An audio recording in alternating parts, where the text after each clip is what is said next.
الصلاة والسلام على سيد الأنبياء والمرسلين. قال الله تعالى وتبارك في القرآن المجيد والفرقان الحميد. بسم الله الرحمن الرحيم.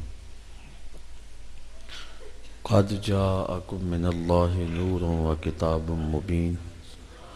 صدق الله مولانا العظيم وصدق رسوله النبي الكريم الرؤوف الرحيم. اللهم نور قلوبنا بالقرآن وزين أخلاقنا بالقرآن وأدخلنا الجنة بالقرآن ونجنا من النار بالقرآن. قال الله تعالى وتبارك في شان حبيبه مخبرا وآمرا إن الله وملائكته يصلون على النبي يا أيها الذين آمنوا صلوا عليه وسلموا تسليما. والسلام عليك يا رسول الله وعلى الصلاة والسلام عليك يا رسول الله وعلى آلك وأصحابك يا محبوب رب العالمین.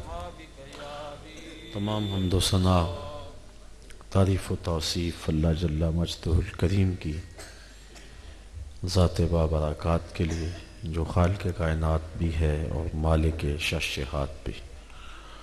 اللہ جل وعلا کی حمد و ثنا کے بعد حضور نبی اکرم شفیع امم رسول محتشم نبی مکرم اللہ کے پیارے امت کے سہارے رب کے محبوب دانائے غیوب مالک رقاب امم فخر عرب و عجم والی کون و مکان سیاہ لا مکان سید انس و جان سرور لالا رخاں نیر تاباں سرنشین مہوشاں ماہ خوباں شہنشاہ حسینہ تتمہ دوراں سر خیل زہرہ جمالاں جلوہ صبح ازل نور ذات لم یزل باعث تکوین عالم فخر آدم و بنی آدم نیر بطحا رازدار ما اوہا شاہد ما طغا صاحب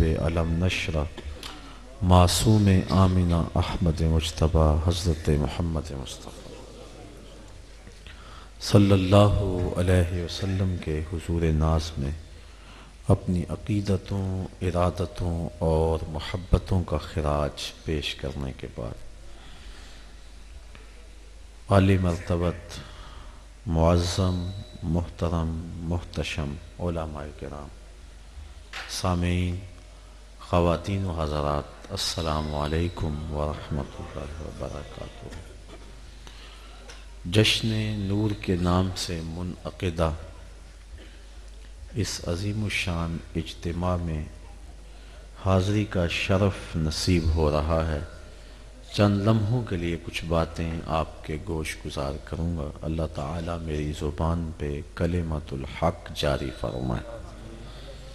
حضور کے میلاد کا موسم ہے اور کائنات کا ایک ایک گوشہ حضور کے ذکر سے منور ہے. اتنا تذکرہ ہم نے کسی کا نہیں ہوتے دیکھا جتنا سرکار مدینہ کا ہو رہا ہے. زمین سے آسماں تک آسماں سے لامکاں تک ہے. کہاں کھولے تھے گیسو یار نے خوشبو کہاں تک ہے. جس سمت جاؤ جدھر کا رخ کرو جس دیس جس بستی جس علاقے شہر اور گاؤں میں پہنچو کان جدھر لگائیے تیری ہی داستان ہے. کائنات کا ایک گوشہ ذکر رسول سے منور ہے اور اہل ایمان کے لیے حضور کا ذکر تسکین کا سامان ہے. حضرت شیخ مہدی الفاسی مطالع المسرات شرح دلائل الخیرات میں لکھتے ہیں حضور کا ذکر سن کر جس شخص کے کلیجے میں ٹھنڈ نہیں پڑتی اس کے سینے میں دھڑکنے والا دل کسی مومن کا دل ہی نہیں ہے. یہ ہو ہی نہیں سکتا کہ حضور کا ذکر ہو اور تسکین نہ پہنچے. لوگ ہمیں پوچھتے ہیں میلاد کر رہے ہو کہاں لکھا ہوا ہے. جلوس نکال رہے ہو کہاں لکھا ہوا ہے؟ یہ نعرے، یہ محافل نعت کہاں لکھا ہے؟ لکھے ہوئے کی کمی نہیں ہے، ہمارے علماء محققین دلائل کے انبار لگا دیتے ہیں، لیکن میں کہا کرتا ہوں کیا ذکر رسول کے لیے بھی کسی دلیل کی ضرورت ہے؟ کبھی ایسا ہوا ہے کہ پھولوں کا تذکرہ چھڑا ہو اور بلبل کہے لکھا کہاں ہے؟ کبھی سنا ہے بات شمع کی چل رہی ہو اور پروانہ دلیلیں مانگ رہا ہو؟ محب کے لیے اس سے بڑا اور کیا اعزاز ہو سکتا ہے کہ کوئی اس کے محبوب کا ذکر چھیڑ دے؟ مطرب سے کہو کہ چھیڑے ذرا اس جانے تمنا کا قصہ، فرقت کے بھیانک لمحوں میں کچھ دل کو سہارا ہو جائے۔ تو محب کے لیے حضور کا ذکر تسکین کا سامان ہے، سو اس کے لیے میں اور آپ آج جمع ہوئے ہیں۔ میری طبیعت پر تھکن کے آثار بڑے واضح ہیں، لیکن اگر آپ فرحت اور تازگی کی صورت گری کریں تو میرے لیے بھی کچھ فرحت کے سامان ہوں گے اور میں چند باتیں آپ تک پہنچانے کے قابل ہوں گا۔ یہ دعا کریں اللہ میری زبان پر کلمت الحق جاری فرمائے اور جو دین کی منشا اور مقصود ہے اس کے مطابق کچھ باتیں کہنے کی توفیق عطا فرمائے۔ ذکر رسول کی برکت سے ہمارے من کو روشن کر دے۔ میں نے قرآن مجید سے جو آیت کریمہ آج کی اس نشست میں آپ کے سامنے تلاوت کی ہے، اس میں میرے اور آپ کے مالک و خالق نے ارشاد فرمایا قَدْ جَاءَكُم مِّنَ اللَّهِ نُورٌ وَكِتَابٌ مُّبِينٌ، بے شک تمہارے پاس اللہ کی جانب سے نور اور روشن کتاب آئے۔ نور سے مراد ذات رسالت مآب صلی اللہ علیہ وآلہ وسلم ہے۔ حضور حسی اور معنوی دونوں طرح سے نور ہیں۔ آقا کریم علیہ السلام کا چہرہ بھی نور، زلفیں بھی نور، حضور کی آنکھیں بھی نور، ابرو بھی نور، حضور کے مبارک لب نور، بدن نور، ذقن نور، دہن نور، مبارک ہاتھ نور، ہاتھوں کی انگلیاں نور، انگلیوں کے ناخن نور، قدم نور، گزرے وہ جن راہوں سے ہوئی راہ گزر نور۔ کیا بات رضا اس چمنستان کرم کی، زہرا ہے کلی جس میں حسین اور حسن پھول۔ تو ہے عین نور تیرا سب گھرانہ نور کا، تیری نسل پاک میں ہے بچہ بچہ نور کا۔ حضور جب مسکراتے تھے اذا ضاحکا یتلالأ فی الجدر، سامنے والی دیواروں پر عکس پڑتا تھا۔ اذا تکلم رؤیا کالنور یخرج من بین ثنایاہ، جب بات کرتے تھے تو سامنے والے دانتوں میں تھوڑا سا سوراخ تھا، اس سے نور کی کرنیں چھن چھن کے نکلتی تھیں۔ اذا سر استنار وجہہ، جب مسکراتے تھے چہرے کی لکیروں سے نور نکلتا تھا۔ حضرت ابو ہریرہ رضی اللہ تعالی عنہ فرماتے ہیں کل قمر لیلۃ البدر لم ارا قبلہ ولا بعدہ مثلہ، کیا پوچھتے ہو 14ویں رات کے چمکتے ہوئے چاند کی طرح تھے۔ پھر کہتے نہیں نہیں، حضور جیسا نہ پہلے دیکھا نہ بعد میں دیکھا۔ حضرت حسان بن ثابت بولے دیکھتے کیسے؟ کسی ماں نے ایسا جنم دیا ہوتا تو دیکھتے۔ خدا نے وہ سچائی پن چھڑیا جدے وچ محمد نو ٹالیا سی۔ خدا نے حسینہ جمیلہ دا منہ موڑ دیتا، محمد بنا کے قلم توڑ دیتا۔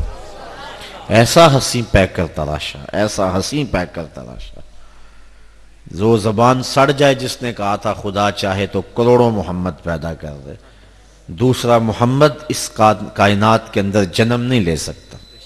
مثل او در عالم امکان متصور نیست۔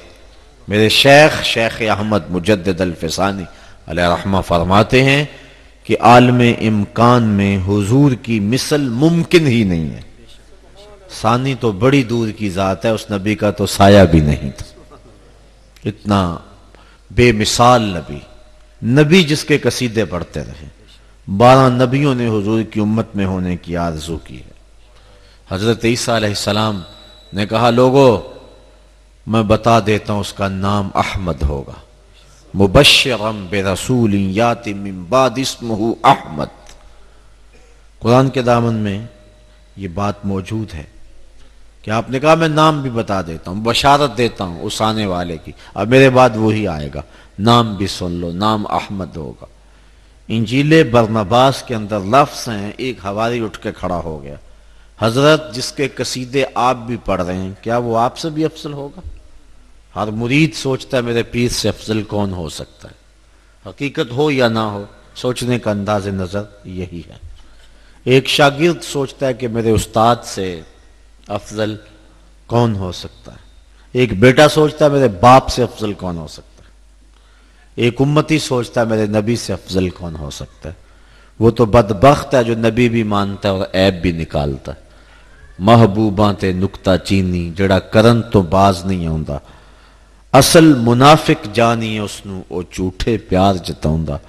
سانو دسیا عشق دے مفتی جڑا مڑ مڑ پیا فرماوندا، آزم جتھے دل لگ جاوے اتھے عیب نظر نہیں آوندا۔ عیب ہو بھی تو نظر،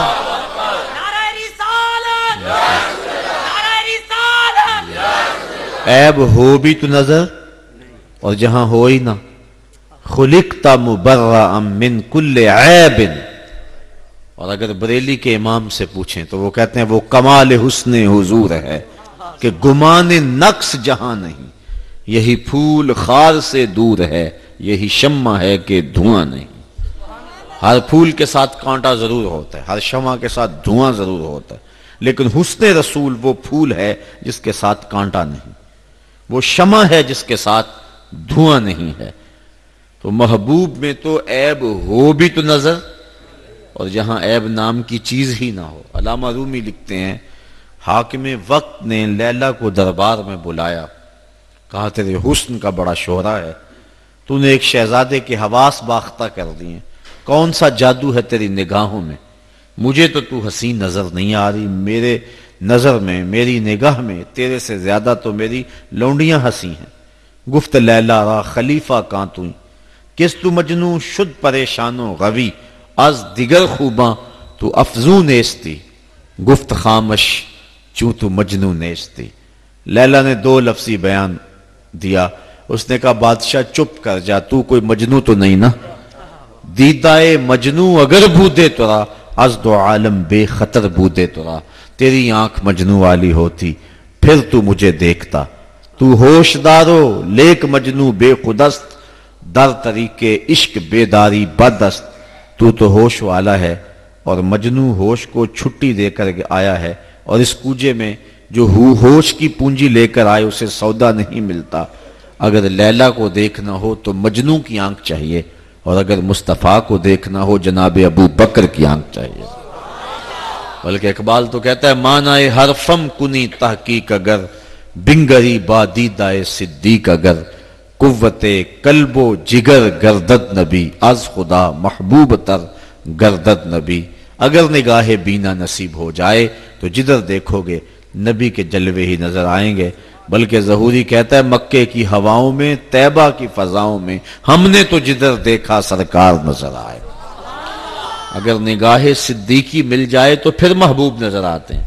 ابو جہل کی نظر سے محبوب نظر، قبر میں جاتا ہے نا ابو جہل، سوال ہوتا ہے من ربو کا، ما دینوں کا، تیسرا سوال کیا ہے ما کنتا تقولو فی حق حاضر رجل۔ حضور سامنے ہیں، سوال ہوتا ہے کہ یہ کون ہے بتاؤ۔ ابو جہل کیا کہتا ہے ہاتھ لا ادری، ہائے افسوس میں نہیں جانتا۔ اچھا جانتا نہیں تو پتھر کس کو مارتا تھا؟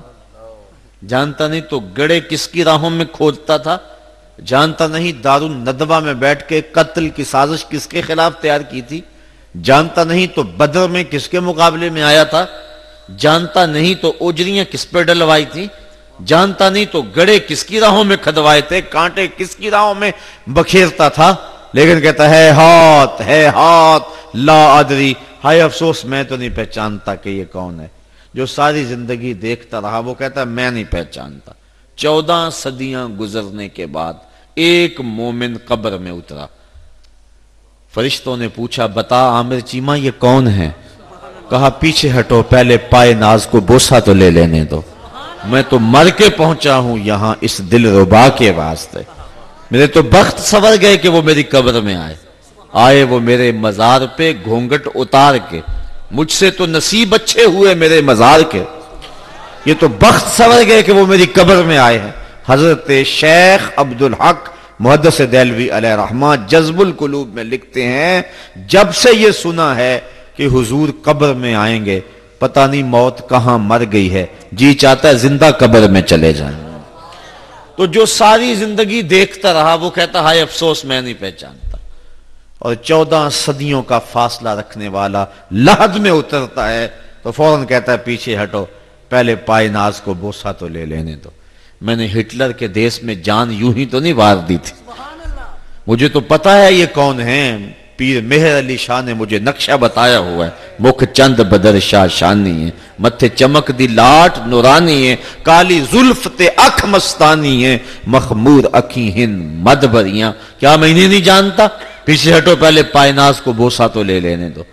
جو دیکھتا رہا وہ کہتا میں نہیں پہچانتا، اور جس نے نہیں دیکھا وہ کہتا کہ یہ تو وہی پیارے ہیں جن کے لیے زندگی گزار دی میں نے۔ تو وجہ کیا ہے؟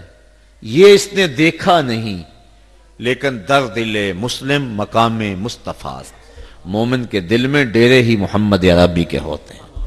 اور ابو جہل کی اس آنکھ نے دیکھا ہے، اس آنکھ نے تو دیکھا ہی نہیں، تو پھر جب ان آنکھوں میں مٹی پڑ گئی تو دل کی آنکھ نے دیکھا ہی نہیں تو وہ پہچان نہیں سکتا ہے۔ اور آئیے قرآن اٹھائیے، اللہ تعالیٰ ارشاد فرماتا ہے وَتَرَاهُمْ يَنْظُرُونَ إِلَيْكَ وَهُمْ لَا يُبْصِرُونَ۔ محبوب آپ انہیں دیکھ رہے ہیں کہ یہ تمہیں دیکھ رہے ہیں، میں خدا ہو کے کہہ رہا ہوں کہ یہ تجھے نہیں دیکھ رہے۔ تو اصل اگر نگاہ صدیق سے دیکھا جائے، نگاہ ابو بکر سے دیکھا جائے تو پھر ہر سمت نبی کے ہی جلوے نظر آیا کرتے ہیں۔ تو جہاں محبت ہو وہاں عیب ہو بھی تو نظر، حبو کا شیعہ یومی و یسم، یہ ابو داؤد شریف کے الفاظ ہیں، اور یہ حضور علیہ السلام کا فرمان ہے کہ بندہ جس کی محبت میں ہوتا ہے اس کی محبت میں بہرا بھی ہوتا ہے اور اندھا بھی ہوتا ہے۔ مطلب کیا؟ محب کو محبوب کا عیب نہ نظر آتا ہے اور نہ کسی سے اس کا عیب سن سکتا ہے۔ وہ کیسا پروانہ ہے جو شمع کی چغلیاں کھائے، اور کیسی بلبل ہے جو پھول میں نقص نکالے کہ آج پھول کا رنگ اچھا نہیں ہے، شبنم کے اوپر جو قطرے گرے ہیں اس سے پھول سونا نہیں لگ رہا ہے، اس کی خوشبو تھوڑی ہے، بھلا بلبل بھی یہ بات کر سکتی ہے؟ تو جہاں محبت ہو وہاں عیب ہو بھی تو نظر نہیں آتا۔ تو محب کے لیے سب کچھ محبوب ہی ہوا کرتا ہے۔ تو حضرت عیسیٰ علیہ السلام نے کہا لوگوں میں جا رہا ہوں، میرے بعد اب وہی آئے گا، چلو نام بھی بتا دیتا ہوں، نام احمد ہوگا۔ حواری حیرت سے پوچھتا ہے حضرت جس کے قصیدے آپ کے لبوں پہ ہیں کیا وہ آپ سے بھی افضل ہوگا؟ حیرت سے پوچھتے ہیں، اس کا خیال تو یہ ہے کہ میرے نبی سے بہتر کون ہو سکتا ہے، لیکن جب قصیدے حضور کے سنے حیرت سے پوچھا کیا وہ آپ سے بھی افضل ہوگا؟ سنو گے تو ٹھنڈ پڑ جائے گی تمہیں، جو حضرت عیسیٰ نے جواب دیا۔ حضرت عیسیٰ علیہ السلام نے جواب دیا، فرمایا افضل ہونے کی بات پوچھتا ہے، وہ تو اتنی عظمتوں کا حامل ہے، اگر اس نبی کے نالین کے تسمے کھولنے کی سعادت ابن مریم کو مل جائے تو یہ بھی مقدر کی بات ہے۔ وہ اتنا عظیم المرتبت ہے، وہ اتنا عظیم المرتبت،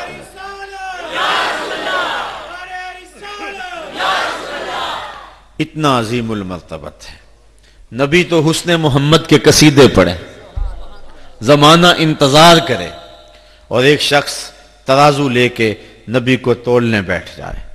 میں کہا کرتا ہوں ڈٹھے ورق قرآن دے پھول سارے، تیری شان جیا نہیں کوئی اور ڈٹھا، تیری شان دا کرے مقابلہ جیڑا انہوں عاشقاں اصلی چور ڈٹھا۔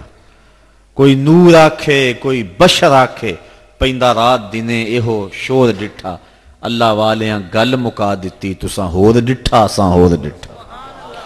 تم نے پتہ نہیں کس کو دیکھا جس کچھ سکی بیٹی کو بھی نہیں بخشوا سکتا۔ گلا پھاڑ پھاڑ کے ایک شخص بول رہا تھا عمل کر لو عمل، نبی تو سکی بیٹی کو نہیں بخشوا سکتا. بعد میں مائک پہ آیا، لاہور کی بات ہے، تو میں نے کہا میاں لوگ تو آج اسے ووٹ نہیں دیتے جو تھانے سے نہ چھڑا سکے، تو جو سکی بیٹی کو بھی نہیں بخشوا سکتا پھر اس کا کلمہ پڑھنے کا فائدہ کیا ہے؟ سنبھلتا نہیں جن سے اپنا دوپٹہ، سنبھالیں گے کیا وہ کلیجہ کسی کا. جو تھانے سے بھی نہیں چھڑا سکتا اس کو کون ووٹ دیتا ہے؟ اور جو سکی بیٹی کو بھی نہیں بخشوا سکتا پھر کیا فائدہ اس کے پیچھے لگنے کا؟ میں نے کہا میاں تو اس کی بات کرتا ہے جو سکی بیٹی کو بخشوا نہیں سکتا. ہم تو اس نبی کے قصیدے پڑھتے ہیں جس نے کہا فاطمہ تو جنتی عورتوں کی سردار ہے. تو اس کی بات کرتا ہے جس کے چاہنے سے کچھ نہیں ہوتا. ہم اس کے گیت گاتے ہیں جس کی انگلی اٹھے چاند کے ٹکڑے ہو جائیں، سورج پلٹ کے اثر کے وقت پہ آ جائے، اور سڑیاں کھجوراں ہو گا جان دائے، اور پتھراں نو کلمہ پڑھا جان دائے. قطرے کو سمندر، ذرے کو ستارہ کرتے ہیں، کونین کو خم آ جاتا ہے جب زلف سنوارا کرتے ہیں. ہم تو اس نبی کے چاہنے اور اس نبی کے ماننے والے ہیں. می وریا کستوریاں دا ہے ذوق آپ کا. اصل میں ہوں آپ کا ویسے ہمسایا، لیکن ہوں اس وقت تھکا ہوا، تو آپ نے تھوڑا سا حق ہمسائیگی کا لحاظ رکھنا اور اپنی توجہ میری جانب تھوڑی سی جوڑنی ہے. اور میں جو زیادہ لمبی گفتگو نہیں ویسے کرنی میں، لیکن جو چند لمحوں کے لیے میں آپ کے سامنے ہوں، آپ کی توجہ کا میں ایک لمحے کے لیے طالب ہوں، تو ذوق تھوڑا سا میرے ساتھ جوڑنے کی کوشش کریں. می وریا کستوریاں دا جدوں یار نچوڑیاں زلفاں، تے قبلہ اودے بنیا سائم جدے یار نے موڑیاں زلفاں. وہ تو رخ پھیر دے خدا قبلے نہیں بدل دیتا. لوگ کہتے ہیں چاہنے سے کچھ نہیں ہوتا، میری چھڑی فائدہ دے سکتی ہے، نبی اتنا بھی فائدہ نہیں دے سکتا. لیکن یہاں دیکھیے نبی چاہلے تو خدا قبلے بدل دیتا ہے. آئیے دیکھیں، مسجد قبلہ تین ہے، قبیلہ بنو سلیم کی مسجد، 4 رکعتی نماز ہے، 2 رکعتیں پڑھی جا چکی ہیں، 2 رکعتیں ابھی باقی ہیں. خاطر آتر میں بات آئی ہمارا قبلہ بدل جائے تو کیا خوب ہو. ابھی دل میں بات آئی، جبریل کے پھڑ پھڑانے کی، پروں کی آواز آنے لگی. تھوڑی دیر کے بعد حاضر ہوئے اور کہا محبوب اگر عزم آ گیا ہے، عزم بن گیا ہے، قبلہ بدلنے کا پروگرام بن گیا ہے، تو پھر دیر کاہے کی ہے، ابھی رخ پھیر لو. قد نرا تقلب وجهك في السماء فلنولينك قبلة ترضاها. پھر دیر کاہے کی ہے، ابھی رخ پھیر لو. اچھا صحابہ تو ذہنی طور پہ آمادہ نہیں ہے. جن لوگوں نے حج یا عمرہ کیا ہے انہوں نے مسجد قبلہ تین ضرور دیکھی ہوگی. مسجد قبلہ تین کا جو پہلا قبلہ ہے وہ بالکل شمال کی جانب ہے اور موجودہ بالکل جنوب کی سمت. اب حضور علیہ السلام ادھر رخ کر کے نماز پڑھا رہے ہیں، صحابہ پیچھے صفوں میں، تو نماز کی حالت میں تحویل قبلہ کا حکم آ رہا ہے. اور آقا کریم جب رخ بدلیں گے تو صحابہ تو ذہنی طور پہ آمادہ ہی نہیں ہے. 2 رکعت پڑھی جا چکی ہیں، 2 رکعتیں ابھی باقی، انہیں پتہ ہی نہیں کیا ہونے والا ہے، تو پھر وہ مشکل تو بنے گی. تو چلو 2 رکعتیں باقی رہ گئی ہیں وہ پڑھ لیں. اب بتا دیا جائے کہ جو نماز ہوگی سو ہوگی، آئندہ ادھر منہ کر کے نماز پڑھیں گے. نماز کا ہم نے وقت بدلنا ہونا تو 1 دن پہلے بتاتے ہیں، کل سے نماز ظہر 2:15 پڑھیں گے تاکہ لوگ ذہنی طور پہ اس حساب سے آئیں. اگر اسی دن بدلیں تو مقتدی تو آئیں گے گلے کو کہ تمہیں سلیقہ ہی نہیں ہے، تمہیں طریقہ ہی نہیں ہے، ہم تو آئے 2 کے حساب سے، اب تم 2:15 کی سنا رہے. ہم 15 منٹ اور بیٹھے مسجد کے اندر. ہم نے نماز کا وقت بدلنا ہو تو 1 دن پہلے بتاتے ہیں. یہاں تو قبلہ بدلنا تھا، 1 نماز ہی پہلے بتا دیا جاتا، لیکن نہیں، محبوب ابھی بدل لو. یا اللہ تیری نماز تو پوری ہو لے. کہا میری نماز بعد میں پوری ہوگی، پہلے تیری مرضی پوری ہوگی.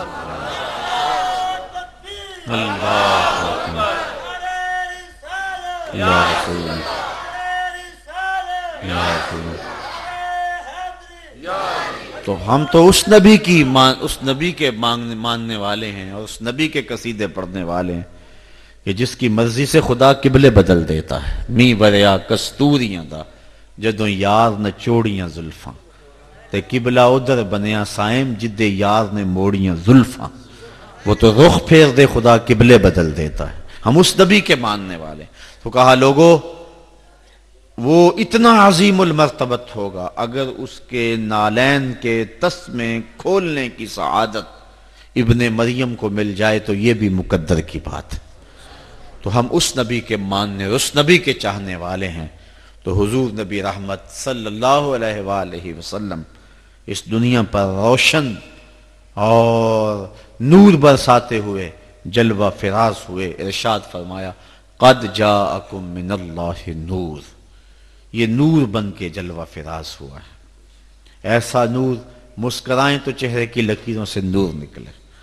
اللہ اکبر. ہنسیں تو سامنے دیواروں پہ عکس پڑے.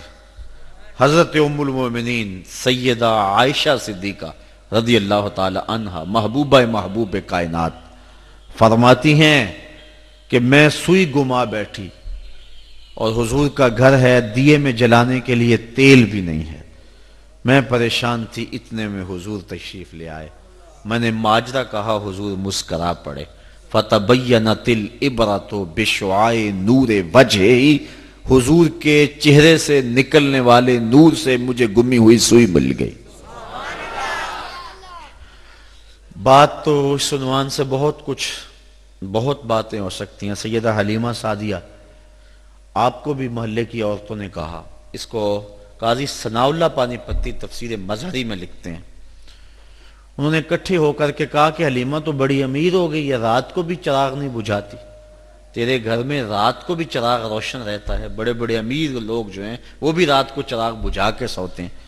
آپ نے فرمایا آؤ میں تمہیں دکھاؤں کہ میرے گھر میں چراغ کون سا ہے. ان ہم جولیوں کو، سہیلیوں کو ساتھ لی اور اپنے گھر لے آئیں. حضور پالنے میں تھے. اشارہ کر کے کہا ما کننا نحتاجو الی السراج من یوم اخذناہ، جب سے یہ پیارا گھر میں آیا ہے میں نے سارے دیے توڑ دیے ہوئے.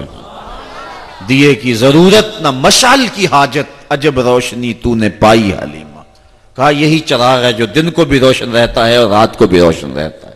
اور جس کمرے میں روشنی ضرورت ہوتی ہے حضور کو اٹھا کے اس کمرے میں لے جاتے ہیں، وہ کمرہ نور علی نور ہو جاتا ہے. سیدہ آمنہ فرماتی ہیں کہ جب حضور پیدا ہوئے تو آسمان کے ستارے میرے آنگن کے اتنے قریب آ گئے کہ لگتا تھا میرے ویڑے میں گر پڑیں گے. اور میرے بطن سے نور نکلا. الرحیق المختوم کے اندر صفی الرحمن مبارک پوری نے بھی اس بات کو لکھا ہے. لکھا تو تمام سیرت نگاروں میں ہے، لیکن میں اس کتاب کا حوالہ اس لیے دے رہا ہوں کہ کوئی انکار نہ کرے. اس نے لکھا ہے کہ حضرت آمنہ فرماتی ہیں کہ میرے بطن سے نور نکلا اور اس کی روشنی اتنی تھی، میں بیٹھی مکے میں تھی اور میں نے بصرے اور شام کے محلات دیکھ لیے، بلکہ بصرے کے بازاروں میں گزرنے والے اونٹوں کی گردنیں بھی حضرت آمنہ نے دیکھ لی جب حضور کی ولادت ہوئی. یہ ایسی روشنی تھی، ایسا اجالا تھا، ایسا نور پھیل گیا تھا. اللہ اکبر. صاحب ایک تو نور کی یہ صورت ہے جو حضور کی صورت کے اندر ظاہر ہوئی، لیکن ایک مانوی نور ہے. نور کی ضد ہے ظلمت، اور ظلمت حصی بھی ہوتی ہے اور مانوی بھی ہوتی ہے. اس طرح نور حصی بھی ہوتا ہے، مانوی بھی ہوتا ہے. مثال کے طور پہ یہ جو چمک رہا ہے، جو آپ آنکھوں سے دیکھ رہے ہیں، ایک یہ نور ہے، اس کو کہتے ہیں نور حصی، محسوس ہونے والا. اور ایک ہوتا ہے نور مانوی. مثال کے طور پہ ظلم نور ہے، عدل. ظلم جو ہے وہ اندھیرا ہے اور عدل نور ہے. قرآن نور ہے، اسلام نور ہے، سچائی نور ہے، حق نور ہے. حضور علیہ السلام اس معنی میں بھی نور ہیں. اور آپ جانتے ہیں کہ حضور سے قبل کیا حالت تھی، کیا اندھیرے تھے. باپ اپنی بیٹی کو قبر میں زندہ درگور کر کے فخر کرتا تھا. یہ کتنا اندھیرا تھا. اور یہ قرآن مجید میں اللہ تعالیٰ نے بیان فرمایا کہ اس کے لیے یہی راستہ تھا عزت بچانے کا کہ اپنی بیٹی کو زندہ درگور کرے، اور پھر اس کی معاشرے میں پگڑی سلامت رہتی تھی. اس کی پگڑی کا شملہ تب سر بلند رہتا تھا اگر وہ یہ ظلم کرے، اور اگر نہیں کرتا تو معاشرے میں چلنے کے قابل نہیں رہتا تھا. اس سے بڑا اندھیرا اور کیا ہو سکتا ہے کہ ایک باپ اپنے بیٹی کو اپنے ہاتھوں سے زندہ درگور کرے اور اس کے اس گنونے جرم پر اس کو معاشرہ داد دے. حالانکہ قیامت کے دن سب سے پہلا سوال نماز کا ہوگا اور سب سے پہلا فیصلہ قتل کا ہوگا، اور بالخصوص ان بچیوں کا فیصلہ سب سے پہلے ہوگا. قرآن مجید اٹھائیے، ارشاد فرمایا وَإِذَا الْمَوْءُودَةُ سُئِلَتْ بِأَيِّ ذَنبٍ قُتِلَتْ. قیامت کے دن قبروں میں گڑی ہوئی بچیوں کو اٹھایا جائے گا. ان کے ظالم باپ کٹہرے میں ہوں گے. اللہ تعالیٰ ان بچیوں سے پوچھے گا بِأَيِّ ذَنبٍ قُتِلَتْ، تمہیں کس جرم میں قتل کیا گیا. علماء تفسیر لکھتے ہیں جب مجرم کٹہرے میں کھڑے ہیں تو مجرموں سے اسباب جرم پوچھے جانے چاہیے کہ ان معصوم بچیوں کے دامن پہ کون سا داغ دیکھا کہ تم برداشت نہ کر سکے اور ان کو قتل کر دیا. بچیوں کو تو پتہ ہی نہیں، وہ تو بالکل چھوٹی ہیں، لیکن اللہ تعالیٰ ان کے باپوں سے نہیں پوچھ رہا، ان بچیوں سے پوچھ رہا ہے بے ای ذنب قتلت، تمہیں کس جرم میں قتل کیا گیا. صاحب و توجہ چاہوں گا، علماء تفسیر اس کا جواب دیتے ہیں کہ بیٹیوں کا قتل اتنا گھنونا جرم ہے، اللہ تعالیٰ ان کے ظالم باپوں سے بات کرنا بھی گوارا نہیں کرتا، اس لیے بچیوں سے پوچھا جا رہا ہے بے ای ذنب قتلت. اب صاحب ذرا غور تو کرو، جس معاشرے میں بیٹیوں کو باپ زندہ درگور کر کے فخر کرتا ہے، اسی معاشرے میں میرے اور آپ کے آقا و مولا نے کہا فاطمہ تو بدعۃ منی، لوگوں میری فاطمہ تو میرے جگر کا ٹکڑا ہے. یعنی معاشرے کے رخ کو بدل کے رکھ دیا، اور فرمایا جو دو بچیاں اللہ کی رضا کے لیے ان کی شادی کرے اور ان کو پروان چڑھائے اور ان کا نکاح کر دے، فرمایا کل قیامت کے دن وہ میرے ساتھ اس طرح ہوگا جس طرح یہ دو انگلیاں میرے قریب. ایک صاحب اٹھے عرض کرنے لگے حضور اگر کسی کی ایک بیٹی ہو تو، فرمایا اس کو بھی یہ اعزاز ملا. اب اس کے پیچھے کی فلسفی دیکھیے، اس شخص کی بیٹی ایک ہوگی اس لیے وہ پوچھتا اگر کسی بیچارے کی ایک ہو پھر وہ یہ اعزاز پائے گا، فرمایا ہاں پالے گا. کہاں بیٹیوں کو زندہ درگور کیا جا رہا ہے، اور کہاں جس کی ایک بیٹی ہے وہ آرزو کر رہا ہے کاش کہ میری بھی دو بیٹیاں ہوتی. یہ تھی تبدیلی، اور یہ تھا انقلاب، اور یہ تھی روشنی، اور یہ تھا ظلمتوں کو بدل کے اجالوں میں تبدیل کر دینا، اور یہ حضور علیہ السلام کے آنے سے ہوا ہے. آپ تاریخ پڑھیں، جس طرح وہ بیٹی کو زندہ درگور کرتے تھے اور منحوس سمجھتے تھے، بیوی کو کہتے اس سے تو سانپ جنم دے دیتی تو یہ اچھا تھا، تو نے اس بیٹی کو جنم کیوں دیا. میں نے ایک بینر پڑھا، اس کے اوپر لکھا تھا نہ کم نہ حاوی عورت کے حقوق مساوی. تو میں نے رک کر کے کہا، میں نے کہا عورت چیخ رہی ہے کہ میرے حق مجھے مساوی دیے جائیں، اور آج یہ بڑی غصے میں اسلام کے خلاف. لیکن میں نے کہا ذرا 14 صدیاں پیچھے پلٹ کے تو دیکھے، اس کا باپ کہتا تھا اس سے سانپ جنم دے دیتی تو اس سے یہ اچھا تھا، تو نے بیٹی کو جنم کیوں دیا. اور آج یہ اسلام پہ برس رہی ہے. یہ تو شکریہ ادا کرے محمد عربی کا صلی اللہ علیہ وآلہ وسلم کا جس نے بیٹی کو عزت دی ہے. میں نے مارکیٹ میں ایک بوڑھے شخص کو دیکھا کہ اس نے اپنی کمر پہ بوری لادی ہوئی ہے اور بالکل کبڑا ہو کے جا رہا ہے. میری اس سے شناسائی، میرے والد گرامی بھی کپڑے کا کام کرتے تھے، تو میری اس بوڑھے شخص سے شناسائی تھی. میں بالکل چھوٹا تھا تو والد گرامی کے ساتھ مارکیٹ آیا کرتا تھا. تو میں نے اس شخص سے پوچھا کہ بابا جی میں بڑی دیر سے آپ کو دیکھ رہا ہوں، اب آپ بوڑھے ہو گئے ہیں تو آپ اس کے باوجود بھی بوریاں لاد کے اپنی کمر کے اوپر یہ مزدوری کر رہے ہیں. تو اس کی آنکھوں میں نمی سی تیر گئی اور کہنے لگا ابھی میری 2 بیٹیاں رہتی ہیں جن کی میں نے ابھی شادی کرنی ہے. تو میں نے کہا یہ باپ تو زندہ درگور کرتا تھا بیٹی کو، اور آج بوڑھی کمر پہ بوریاں لاد لاد کے مزدوری کر رہا ہے. بھائی تو قتل کرتا تھا بہن کو، اور فیکٹری میں اوور ٹائم لگا رہا ہے کہ میں نے اپنی بہن کے ہاتھ پیلے کرنے. عورت اسلام کو بوجھ سمجھ رہی ہے، اس کے اوپر احسانات ہیں اسلام کے، اور اسلام نے اس کو عزتیں دی ہیں، ورنہ اس کے تو وجود کو برداشت نہیں کیا جا رہا تھا. شکریہ ادا کرے محمد عربی کا، اور سجدے میں سر رکھ کے اپنے رب کا شکر ادا کرے جس نے محمد عربی عطا کر دیا. عورت جس روپ میں بھی تھی ذلیل تھی. افلاطون نے عورت کو از جن سے انسان ماننے سے انکار کیا.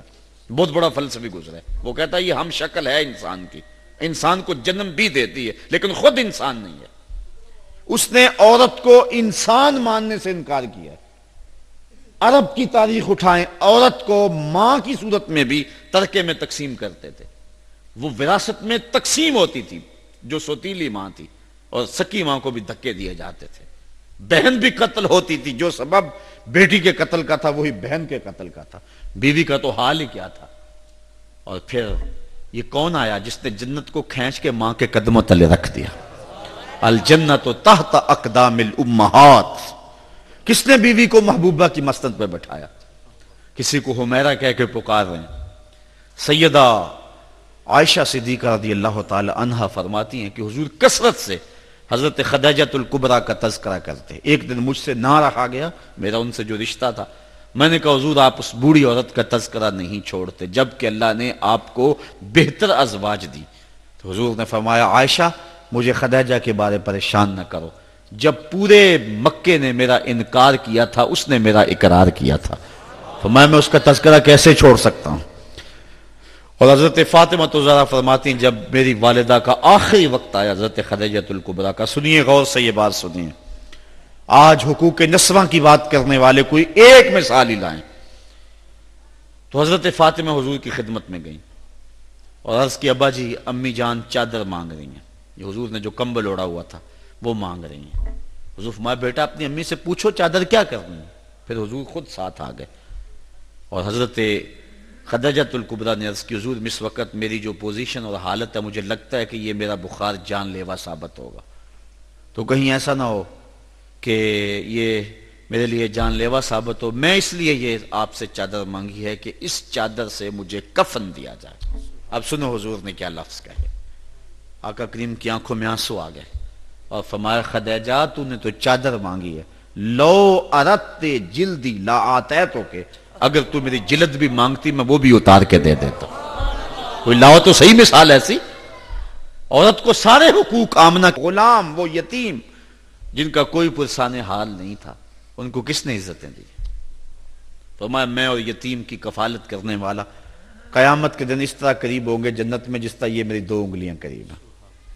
اللہ، حالانکہ یہ لوگ یتیم کو دھکے دیتے تھے، فَذَلِكَ الَّذِي يَدُعُّ الْيَتِيمَ، یہ قرآن کہتا ہے، اور قرآن نے یوں ہی نہیں کہا، عملاً دھکے دیتے تھے۔ میں نے کتب تاریخ میں پڑھا ہے کہ اس لیے دھکے دیتے تھے کہ یتیم کو منحوس خیال کرتے تھے، اگر خیرات دیتے بھی تھے تو کہتے دور سے دے دیتے تھے، کہتے ہمارے گھر میں قدم نہ رکھنا، تیری نحوست کہیں ہمارے بچوں میں نہ آ جائے۔ بچوں کو اللہ اکبر، لیکن میرے اور آپ کے آقا و مولا نے کیسی عزت دی۔ مجمع لگا ہے، لوگ بیٹھے ہیں، ایک صاحب آئے پیچھے کھڑے ہو کے عرض گزار ہوئے، حضور میرا بچہ صبح سے گم ہے، مل نہیں رہا، آپ دعا کریں وہ مل جائے، میں الگ تڑپ رہا ہوں، اس کی ماں الگ پریشان ہے۔ قبل اس سے کہ حضور کے ہاتھ دعا کے لیے اٹھتے، ایک اور شخص دوسرے کونے سے اٹھ کے کھڑا ہو گیا، کہنے لگا حضور میں ابھی فلاں باغ کے آگے سے گزر کے آیا ہوں، میں نے بچوں کے ساتھ اس کے بچے کو کھیلتا ہوا دیکھا ہے، بس جو مراد تھی پوری ہوگی، دعا کرنے سے قبل ہی جو ہے وہ مدد مل گئی۔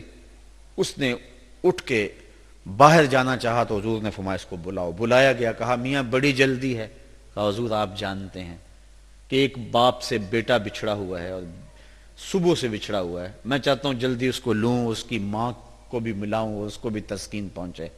فرمایا ضرور جاؤ، میں تمہیں روکتا بھی نہیں ہوں، لیکن بلایا اس لیے ہے کہ میری ایک وصیت یاد رکھنا، جب باغ کے دروازے پر جاؤ گے تو اپنے بچے کو بیٹا کہہ کے آواز نہیں دینی، اس کا جو نام رکھا ہے اس سے تم نے آواز دینی۔ عرض کی حضور وہ میرا بیٹا ہے، اگر میں بیٹا کہہ کے پکار لوں تو اس میں حرج بھی کیا ہے؟ فرمایا تم صبح کے بچھڑے ہوئے ہو، تمہارے لہجے میں بلا کی مٹھاس ہوگی اور تم نہیں جانتے، ہو سکتا ہے وہاں کوئی یتیم بچہ بھی کھیل رہا ہو، تو جب تم اپنے بیٹے کو بیٹا کہہ کے آواز دو گے تو اس کا دل دکھ جائے گا، کاش آج میرا باپ ہوتا تو مجھے بھی بیٹا کہہ کے پکارتا۔ یہ اسلام کا مزاج ہے۔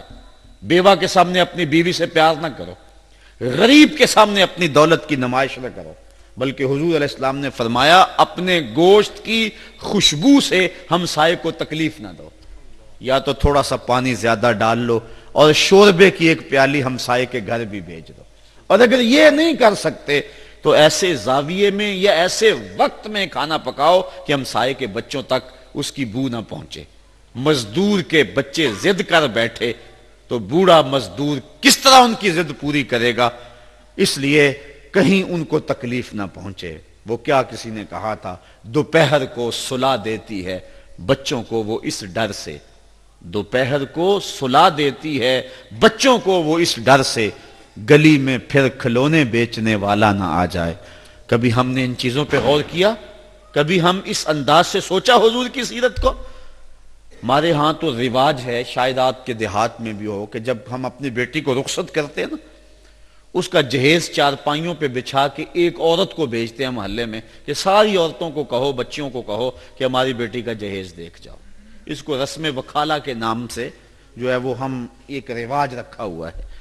دینا تو اپنی بیٹی کو ہے، لوگوں کو کیوں دکھلا رہے ہیں؟ صرف داد وصول کرنے کے لیے۔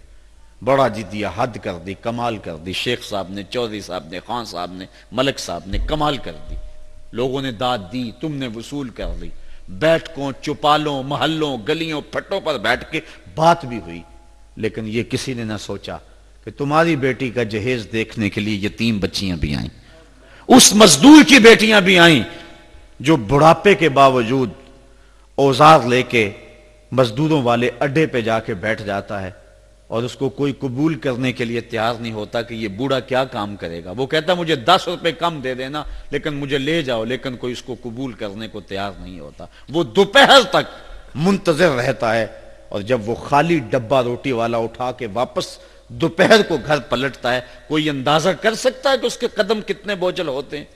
آج وہ اپنی بیوی کو کہہ کر کے بھی آیا تھا کہ جو پیسے ملیں گے اس کا میں آٹا لے کر کے آؤں گا، اور گھر کی دہلیز عبور کرنا اس کے لیے پل صراط عبور کرنے سے کم نہیں ہوتی ہے، اور اندر کپڑے سی سی کے اور کڑھائی کر کر کے اپنے جہیز کو تیار کرنے والی بیٹیاں جب اپنے باپ کو خالی آتا ہوا دیکھتی ہیں تو جو کچوکے اور زخم ان کے کلیجے پہ لگتے ہیں، اس کا مداوع کس کے پاس ہے؟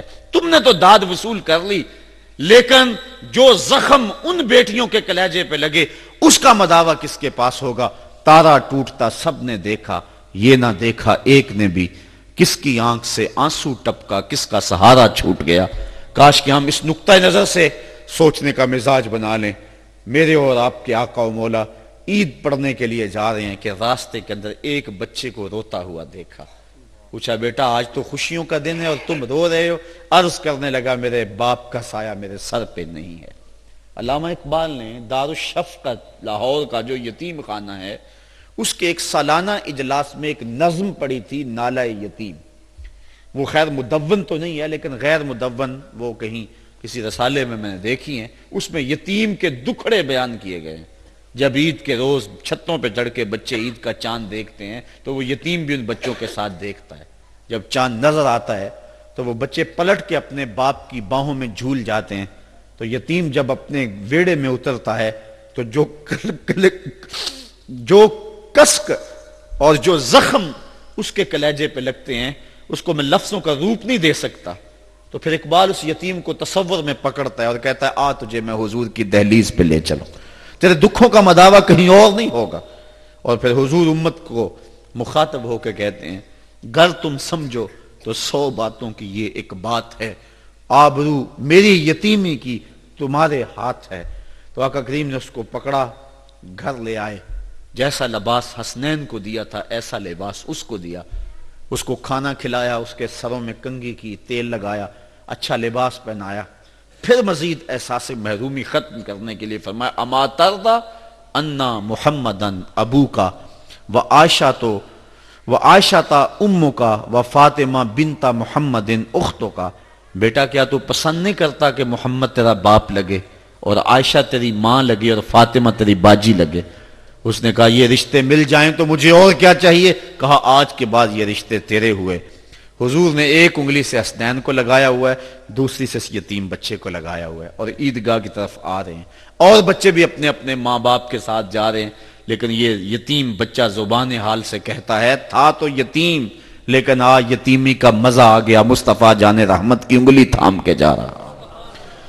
تو میرے اور آپ کے آقا و مولا نے عملاً لوگوں کے سامنے پسے ہوئے محروم طبقوں کو عزت دی۔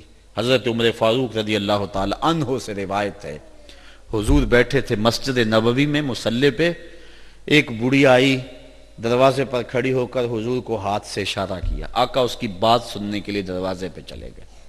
آج ہر شخص کو اپنے سٹیٹس کا بڑا خیال رہتا ہے، حضور سے بڑا سٹیٹس کس کا ہو سکتا ہے؟ آپ نے فرمایا ہاں کیا بات؟ اس نے کہا میں نے آپ سے کوئی بات نہیں کرنی ہے۔ فرمایا کرو، کہا یہاں نہیں کرنی، کہاں کرنی؟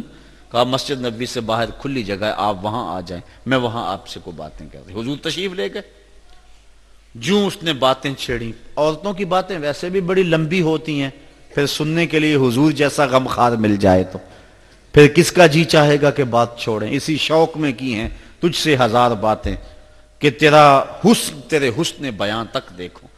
تو اس نے جوں باتیں چھیڑی، گھنٹے لگ گئے۔ حضرت عمر فاروق کہتے ہیں رضی اللہ تعالیٰ عنہ ہمیں غصہ بڑا اس عورت پہ آ رہا تھا، لیکن کہہ کچھ نہیں سکتے تھے کہ حضور خود ہی تو سن رہے ہیں۔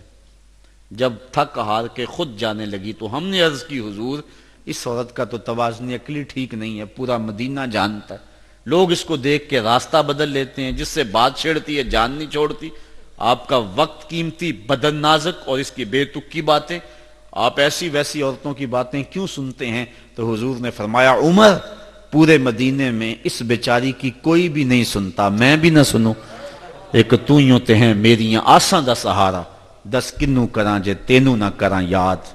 بلکہ حضور نے فرمایا بڑھیا جب بھی دکھ زیادہ ہو جایا کریں، مدینے کی جس گلی کے کونے پہ محمد کو کھڑا کر کے اپنے دکھڑے سنا لیا کر۔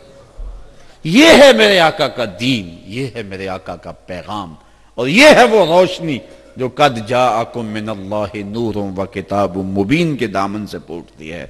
آئیے میں اور آپ اپنی زندگی کو بدلنے کی کوشش کریں۔ یہ بہت اچھا کہ جھنڈیاں لگائی گئی ہیں، انصار صحابہ نے بھی اظہار محبت کیا تھا، یہ جھنڈے لگائے گئے ہیں، اس کا بھی انکار نہیں ہے۔ حضرت بریدہ اسلمی نے وفاء الوفا کے امام سمہودی نے لکھا ہے، اپنی پگڑی اتار کر نیزے کی نوک پر باندھ کر کے ہوا میں لہرانی شروع کی تھی جب حضور مدینے میں داخل ہوئے تھے، اس کا بھی انکار نہیں ہے۔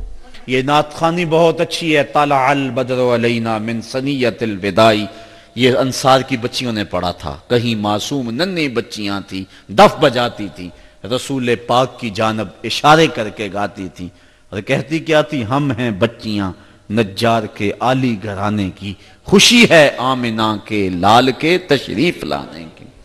یہ سب کچھ ٹھیک ہے، یہ کمکمے، یہ ماحول کا حسن، یہ اجتماع، یہ سب کچھ اپنی جگہ پہ، اور اس کا ثواب ضرور آپ کو ملے گا۔ اس کا انکار کرنے والا کور ذوق اور شریعت کے مزاج سے ناواقف ہے، اسے نہیں پتا کہ مسرت کے اظہار کے طریقے ہوتے ہیں، اور ہر دور کا ایک اپنا مزاج ہوتا ہے۔ ایک زمانہ تھا کہ کسی کے گھر میں بچہ پیدا ہوتا تھا تو وہ دروازے کے اوپر پتے باندھ دیا کرتے تھے، اس دور کی جھنڈیاں وہی ہوا کرتی تھی۔ پھر زمانہ بدلا تو اپنے اپنے دور کے تقاضے ہوتے ہیں۔ حضور کے دور میں لوگ کہتے ہیں صحابہ نے جھنڈیاں لگائی تھی، اس وقت تو قرآن لکھنے کے لیے کاغذ نہیں تھا تو جھنڈیاں کہاں سے لگاتے؟ تو اس وقت انہوں نے اس دور کا جو تقاضا تھا وہ پورا کیا اور اظہار مسرت کی۔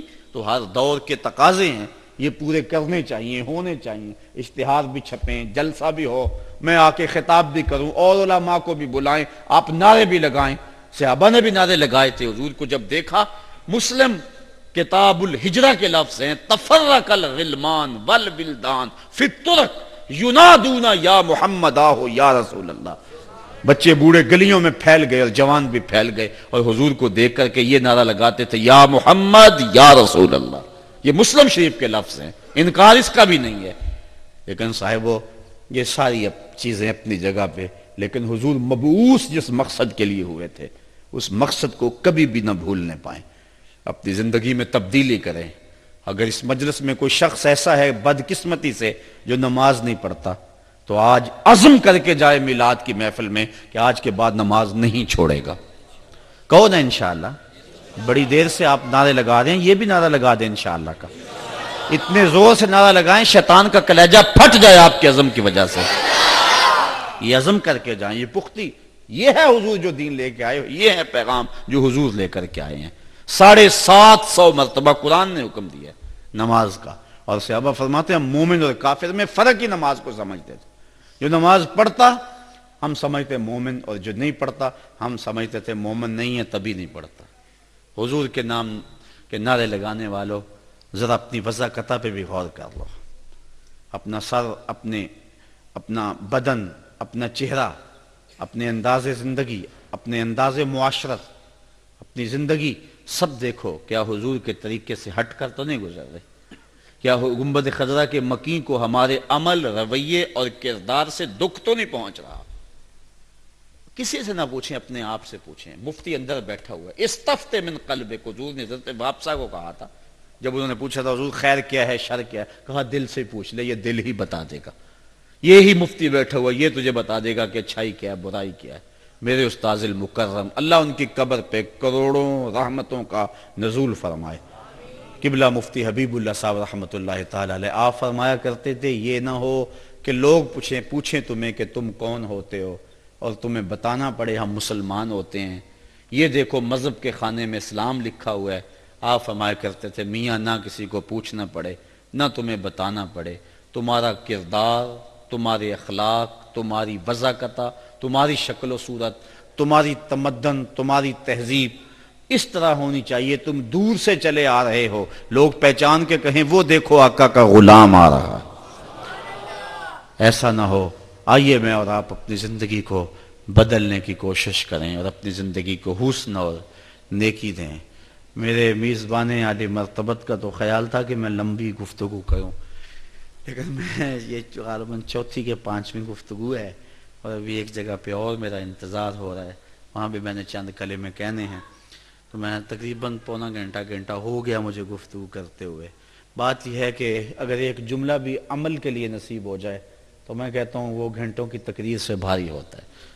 تو میں اور آپ اپنی زندگی میں جو ہے وہ احساس کی دولت پیدا کریں، محروم پسے ہوئے طبقوں سے، اور دوسرا اپنی پیشانی کو رب کے حضور سجدوں سے آشنا کریں۔ کہیں ایسا نہ ہو کہ زندگی برباد ہو جائے۔ وہ زندگی برباد ہے جس میں سجدہ نہیں ہے۔ یقین کرو صبح کے وقت چڑیاں بھی اٹھ کے اللہ کی تسبیح بول رہی ہوتی ہیں، اور یہ اشرف المخلوقات ہے کہ جو لمبی تان کے سویا ہوا ہوتا ہے، شرم ہی نہیں آتی اس کو کہ میں اشرف المخلوقات ہوں۔ وَلَقَدْ كَرَّمْنَا بَنِي آدَمَ کا تاج میرے سر پہ رکھا ہوا ہے، مسجود الملائک میں ہوں، کائنات کا مقصود میں ہوں، اللہ نے پوری کائنات میرے لیے بنائی ہے۔ تو یہ لمبی تان کے خراٹے لے رہا ہے، اور چڑیاں بھی، حشرات الارض بھی اپنی بلوں سے منہ نکال کے اللہ کا نام جپ رہے ہوتے ہیں۔ تو کتنی بدقسمتی ہوتی ہے کسی شخص کی کہ وہ نماز کی اس کو توفیق نہیں ہے۔ تو صاحب سب سے اولیت نماز کو عبادات کے اندر آئیں، میں اور آپ اپنی زندگی کو یہ نور اور یہ روشنی ضرور دیں۔ میں یہی آپ سے گزارش کروں گا۔ یہ گزارش کرنے کے لیے میرے پاس خوبصورت لفظ تو نہیں ہے، لیکن میرے درد اور میری کسک اور میرے اندر کی کیفیت تو یقیناً آپ کے اندر اترے گی، اور میں آپ کی انشاءاللہ کے جواب سے مطمئن ہو کے جاؤں گا کہ یہ عزم کریں کہ آج کے بعد نماز نہیں چھوڑیں گے۔ وآخر دعوانا ان الحمدللہ رب العالمین۔ کہ لال نے دیے بہن کے روپ میں حضرت شیمہ کی ناز برداریاں کس نے کی ہیں؟ بیویوں کی ناز برداریاں کس نے کی ہیں؟ محبوبہ کی مسند پہ کس نے بٹھایا ہے؟ ماں کے قدموں تلے جنت کھینچ کے کس نے رکھی ہے؟ وہ مزدور، وہ بے کس، وہ غریب،